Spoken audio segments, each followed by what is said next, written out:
Accenture has reported a healthy set of numbers for the fourth quarter.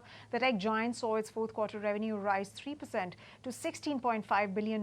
In fact, the company has also seen new bookings to the tune of $20.1 billion in that quarter when that went past. In fact, the company has also forecast full year 2025 revenue growth outlook of 3 to 6% in local currency terms. Anisha Jain, my colleague, is here with more details. Anisha, tell us what does this really mean for the overall IT sector, given that Accenture is considered a bellwether for IT?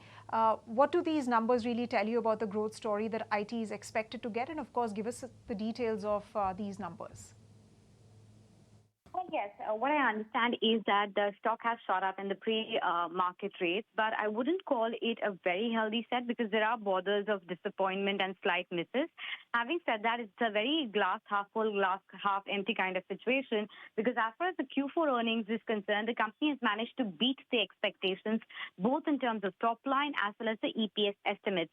The top line this quarter has come at $16.4 billion. The street was working with an estimate of around $16.3 billion thereabouts.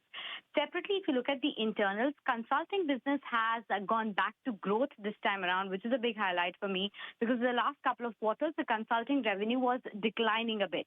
Even if you look at the generative AI order booking, that has been strong at around $1 billion.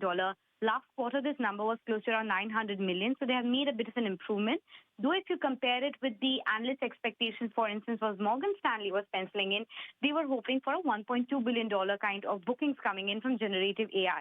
The overall bookings have come in healthy at $20.1 billion, and the book-to-bill has actually improved to 1.2 times versus 1.1 times. So as far as the Q4 earnings are concerned, that looks okay.